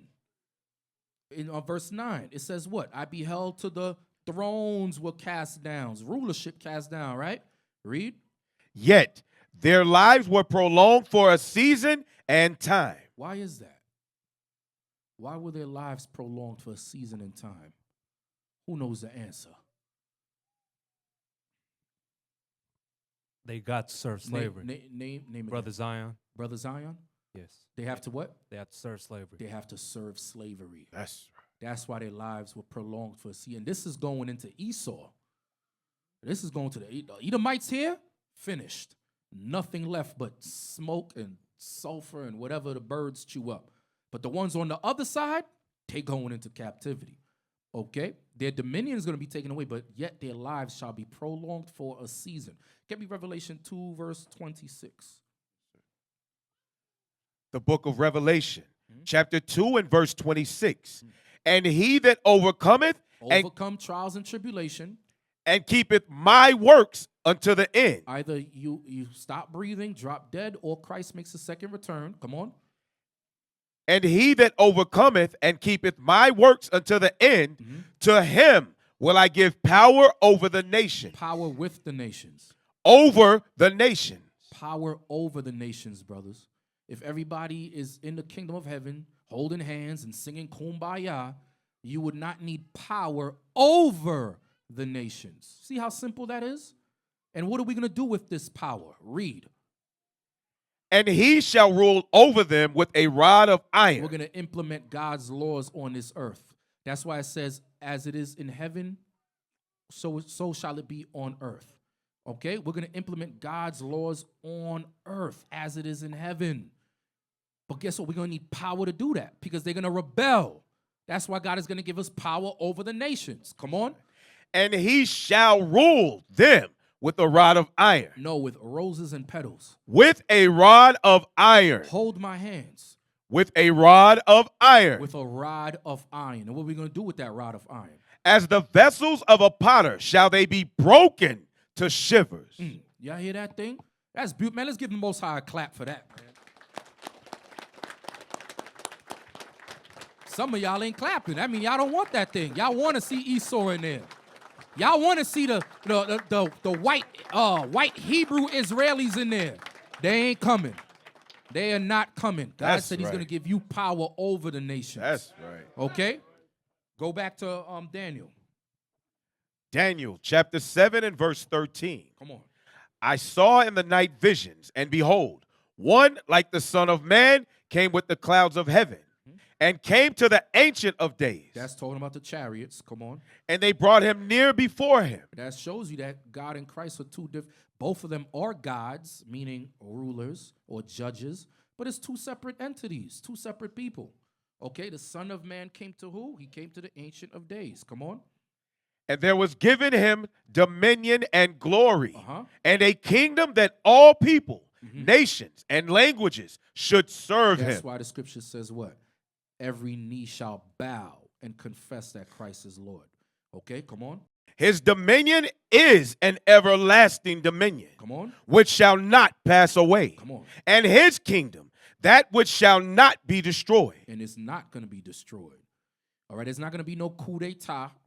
Ain't going to be none of that in the kingdom of heaven. He's going to rule supreme over this whole planet Earth, over the whole universe. Forget the planet Earth, over the whole universe.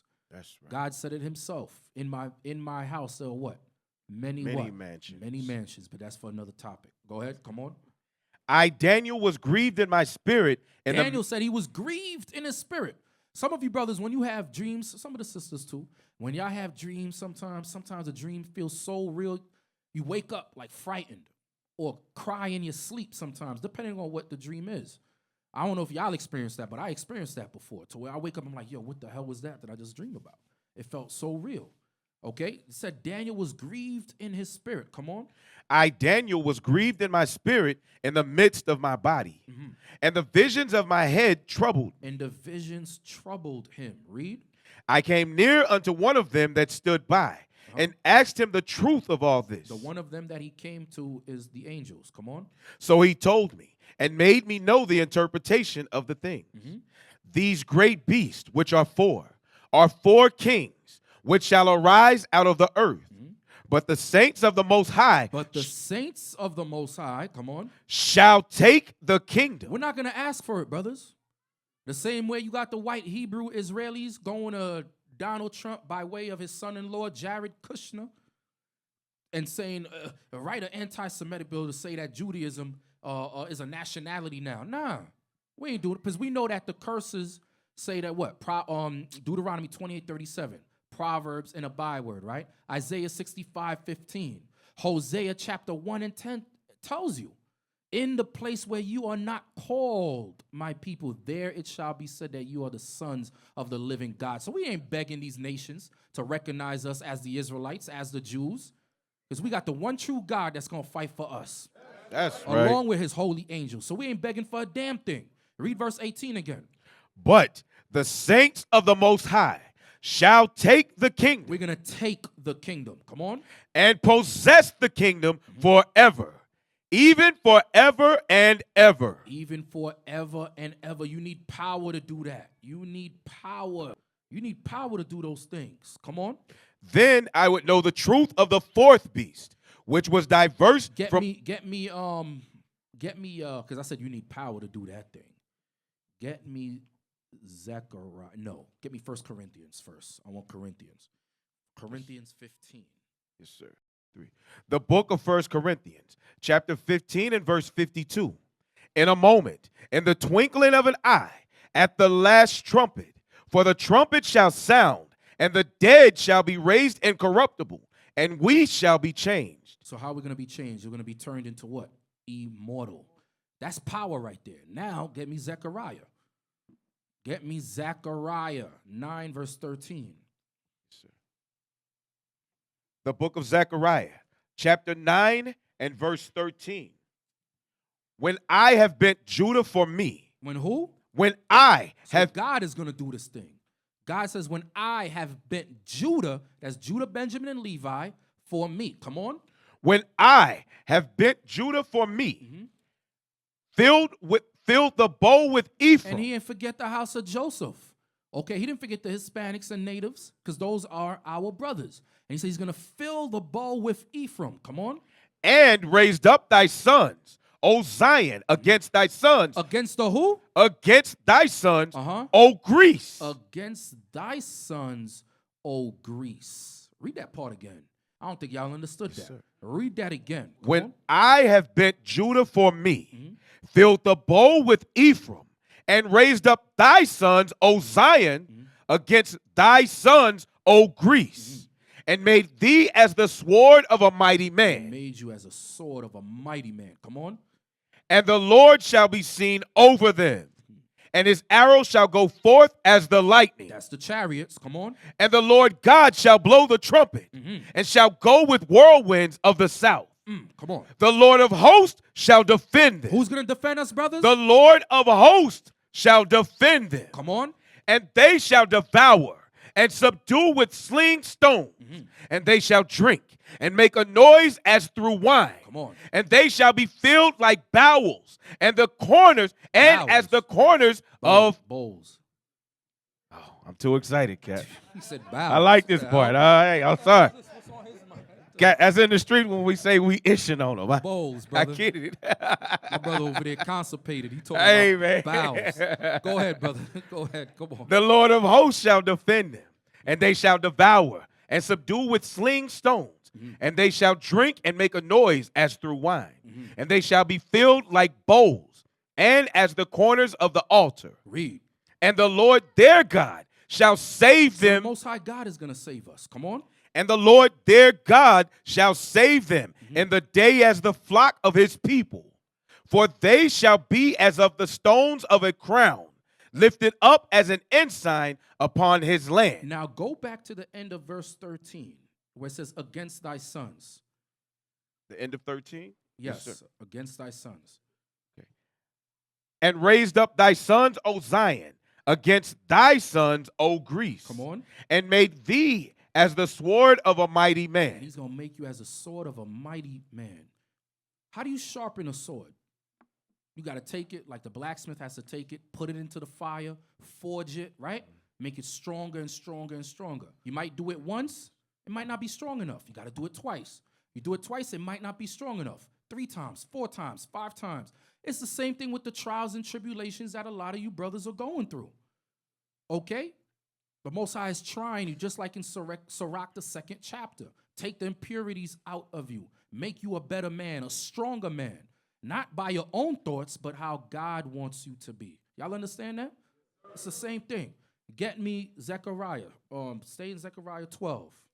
Yes, sir. I want 7. You're going to read 7 to 9. Zechariah, the book of Zechariah, chapter 12 and verse 7.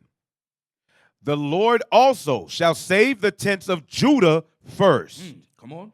that the glory of the house of David and the glory of the inhabitants of Jerusalem do not magnify themselves against Judah. So you got to put some respect on Judah. That's and right. we know Benjamin and Levi always hung out with Judah, so I'm gonna throw those 2 in there too.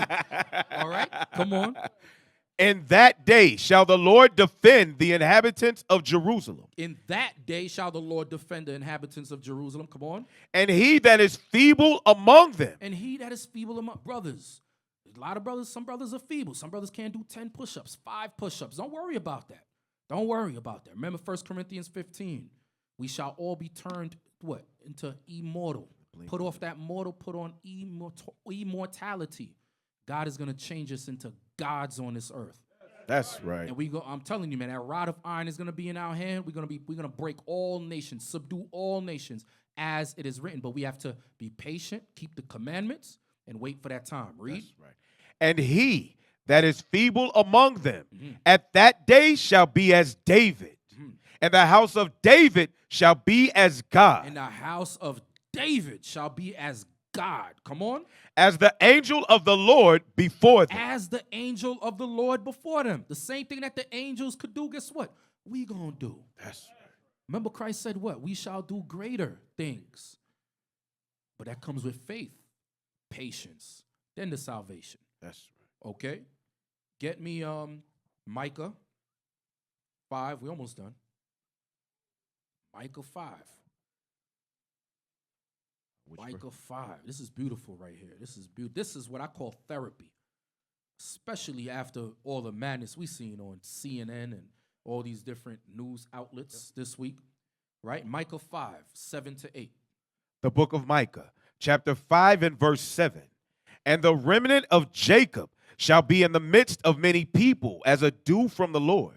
We're going to be everywhere, as we are everywhere. That's why you can't number us. We're like the sand of the sea, the stars of heaven. Come on. And the remnant of Jacob shall be in the midst of many people as a dew from the Lord, as the showers upon the grass that tarrieth not for man, nor waiteth for the sons of men. Come on. And the remnant of Jacob shall be among the Gentiles, in the midst of many people as a lion among the beasts of the forest. You hear that? Like a lion amongst the beasts of the forest, like the sheep and so forth. What is a sheep to a lion? Nothing but a nice snack. Food. That's how food. That's right. All right. So that's how the nations are going to be amongst us. But we have to be in our proper order. We got to get our minds right. First, we got to do the things to escape this captivity. That's what there's another scripture that says the escaped of Israel. Because not everybody's going to make it. None of us in here are guaranteed, including myself. When I say none of us, I'm including me. Okay? We got to work. You got to work out your salvation with fear and trembling. Jeremiah 16. Jeremiah 16.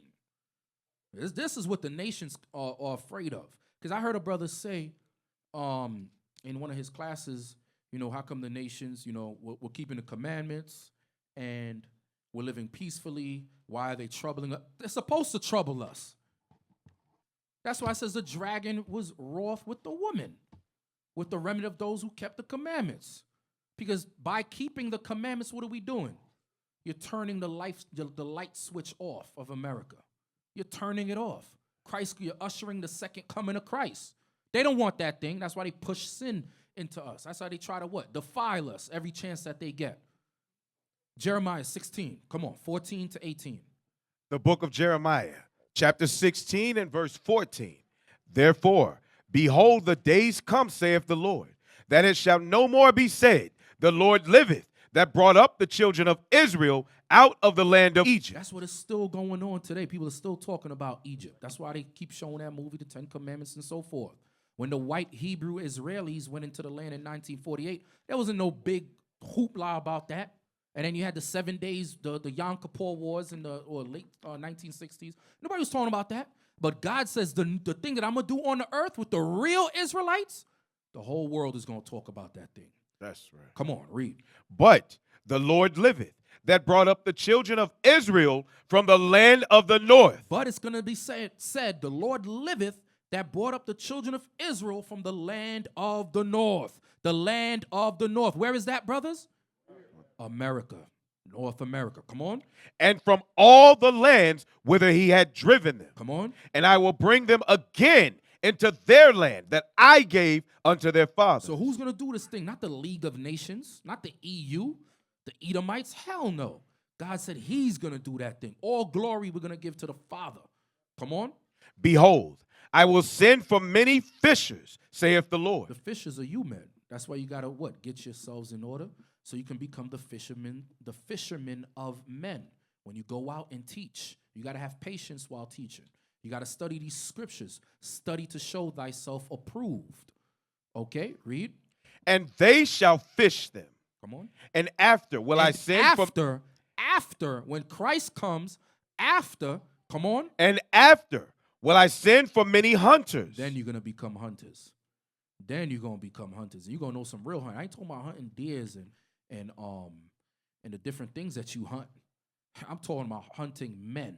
Then you're going to become hunters. Come on. And after will I send for many hunters, and they shall hunt them from every mountain and from every hill. Come on. And out of the holes of the rocks. Just like how you have Area 51, there's an Area 51 everywhere. Okay, especially in Europe. They're trying to hide themselves, flee from the face of the man that comes out of the sea. All right, I might be butchering that, but I think that's written in Esdras. That's what they're hoping for. That's why they have what? Underground bunkers and all of that. All these underground tunnels hiding in different mountains. The Most High God said he's going to make you hunters of men in that day. All right, read. For mine eyes are upon all their ways. Come on. They are not hid from my face. Neither is their iniquity hid from mine eyes. All the evil things that America done. A lot of you brothers, guess what? There's a lot of things done under the sun that we don't know about. Oh, I could say about maybe 10 to 12 years ago, I just found out about the gator bait. I would say about a decade ago. but I didn't know about gator bait growing up, about them giving our babies to alligator, to using them as alligator bait to catch the alligator. I didn't know about that. I didn't know about that in high school. I didn't learn about that until college. There's a lot of things. There's a lot of evil that this man has done and is still doing to our people that the Most High is going to reveal in that day. He's going to show you. He's going to show you. He's going to show you, literally show you everything that Esau has done. That's why there's another scripture that says, they shall do in Edom according to mine anger. Because your anger ain't enough. Your anger ain't enough, but the Most High is going to put that thing on you. All right? He's going to change that spirit. And you're going to see all the evils that they have done and tried to hide. All right? Go ahead. Come on. For mine eyes are upon all their ways. They are not hid from my face. Neither is their iniquity hid from mine eyes. Come on. And first, I will recompense their iniquity and their sin double. Because they have defiled my land. They have filled my... They have defiled my land. Hey, they got a gay pride parade over there with the white Hebrew Israelis who want to call themselves Jews. How the hell you going to call yourself a Jew, but you're allowing a gay pride parade in Tel Aviv? Why? Because you're the devil that the Bible speaks of. All right, come on. And first, I will recompense their iniquity and their sin double. Because they have defiled my land. Come on. They have filled mine inheritance with the carcasses of their detestable and abominable things. Come on. O Lord, my strength and my fortress and my refuge in the day of affliction. The Gentiles shall come unto thee from the ends of the earth and shall say, surely our fathers have inherited lies, vanity, and things wherein there is no profit. And that's exactly what's going now. You see a lot of videos being put up by different Edomites saying, no, these Negroes, these people that we once had in derision, or we still have in derision, guess what? They are the Israelites. We have inherited lies. That's right. You see that all throughout YouTube. All throughout YouTube. All right? Get me Ezekiel 25. Ezekiel 25, verse 13. Yes, sir. The book of Ezekiel, chapter 25 and verse 13. Therefore, thus saith the Lord God, I will also stretch out mine hand upon Edom. Upon who? Upon Edom. Come on. And will cut off man and beast from it. And I will make it desolate from Teman. Germany. And they of Dedan shall fall by the sword. Come on. And I will lay my vengeance upon Edom by the hand of my people Israel. Because God has to use a people. Come on. He used them to destroy us, right? To bring us into captivity. Now he's going to use us to recompense all the nations, not just Edom. Recompense all the nations. Come on. Therefore, thus saith the Lord God, I will also stretch out mine hand upon Edom, and will cut off man and beast from it. And I will make it desolate from Teman, and they of Dedan shall fall by the sword. And I will lay my vengeance upon Edom by the hand of my people Israel. And they shall do in Edom according to mine anger. So we're not picking up any guns. We're not picking up any knives, any bow and arrows or whatever. We're not going out there and committing any acts of violence against any nation. Not just the so-called white man or the white Hebrew Israelis, okay, but any nation. But we do have a right to defend ourselves. Don't get simple. That's right. Don't let a white man come and smack you upside the head. Or let these little Chinese, these short little Chinese men abuse your woman in these salon places, okay? We have the right to defend ourselves. But you are not to initiate any acts of violence against any nation. Y'all understand that? Yes, sir. And the nations know we teach that. They see our classes. They know we teach that. Okay? Read. Verse 14. No, verse 14. No, that's it. That's it. And get me that's it. We're gonna end it on that. We used to scream black power while Heron was pushed. But at the end of the day, nothing's in vain. IUIC has been given a vision. The tents of Judah has risen. Many has attempted the mission. Minor murmuring, omitting, and missing the mark. Just reading that he had the flame of fire in his eyes gave us the spark. We on Paul's mission. We out on the road, purple and gold. From Mexico, Cuba, Haiti, Ghana, Sierra Leone. 144,000 boots banging, concrete crackling. These are our men repented at heart. The scriptures is proof. IUIC, we deliver the truth.